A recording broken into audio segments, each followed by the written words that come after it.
Hello and welcome to Health by Nature. I'm Sheridan Jenrick, naturopath and nutritionist, and today I'm going to run through one of my most recommended really simple ways of cooking silverbeet or kale. I just want to show you how quick and easy this can be, because there's a few little ways to make it cook better. So I just have my organic dino or dark leafy kale here. So this is a lower oxalate type kale than what the curly leaf is. So I'll tell you about that in another video, but just stay with me for a few minutes. I'm going to chop this one up. I like to chop the stalk and cook that first, mainly because it's full of fiber and it'll take longer to actually cook than the other leafy parts of it as well. So that's what I've got right now. So I've just chopped up the stalk part and I'm going to put that in along with, so this pan, cast iron skillet, it's just warmed up a little bit, and yeah, it's probably on medium heat actually. So I'm going to put some olive oil in there just to throw around. You could use ghee if you wanted to. Also coconut oil is another type, but you know, olive oil is a good safe cooking oil, especially because you're not going to be cooking this at a really high temperature, just like medium heat.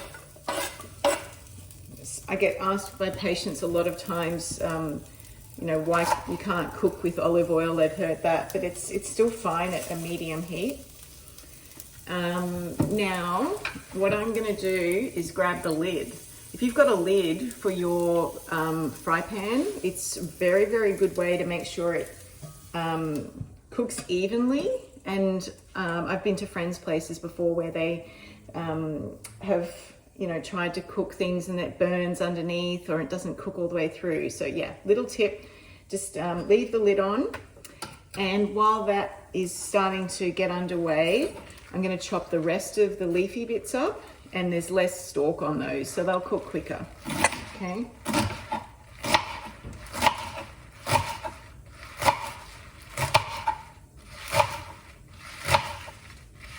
I know you can't see what I'm doing, so I'm going to show you in a minute.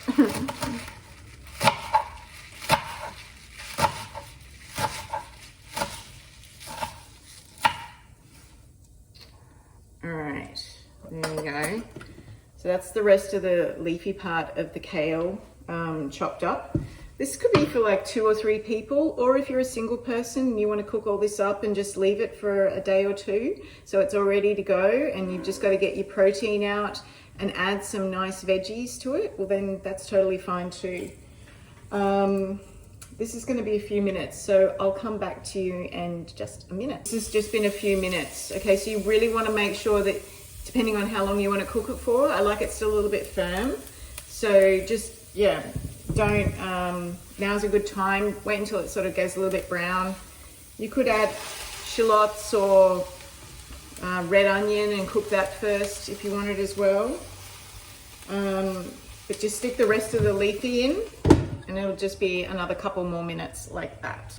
So dark green leafy vegetables provide a really good source of folate. They provide calcium and magnesium, which are really important minerals involved in hundreds of enzyme conversions. And so having peas for dinner or broccoli is fine, but the amount of good fiber that you get from the stalk in either silverbeet or kale is really worthwhile from a health perspective. And also the folate is higher in content as well as vitamin K. So it's a staple in my home, and I rotate between a few different leafies so I don't get bored as well. And yeah, but I just want to show you, this is coming along nicely. Just stir it through like that. I've still got it on the medium heat. I haven't got it up really high. And then I'm going to add in, I'll just do one sauce today. I have a couple of other ones to add, but this one's just going to be lemon juice. I could measure, but I don't. It's usually going to be about 4 tablespoons to 2 tablespoons of tahini. Tahini is also a very good source of calcium.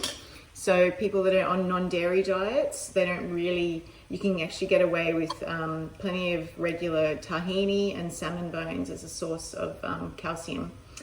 And then the other really go-to in my home is something like a bone broth that I can add a teaspoon of to veggies like this.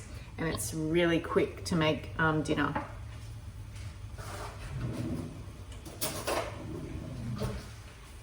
So with your tahini, I buy the hulled one because it's milder for kids. And just take a tablespoon or so of the tahini like that. And just, there's no art form with this really. It's just spreading it through. And it'll actually bind with the rest of the veggies. And the acid from the lemon juice really tones down the flavor of the tahini. And see how it's coming together a bit like this creamy kind of sauce. And it's actually really delicious. And I'm still got on the medium heat. So then, depending on how well you want it cooked, you could just leave it a couple more minutes, which is what I would do. And just let it simmer. If you find it too strong with tahini, just add more lemon juice. And sometimes I add a little bit of extra pink Himalayan salt because it hasn't got any salt in here, and I'll just do a bit of that as well. So there you go. Really, really quick and easy green leafy veggies done. I guess having them in the house is the key to success as well. So a couple times a week, maybe just restocking. I tend to just get a couple of big bunches from the markets and then, start with that.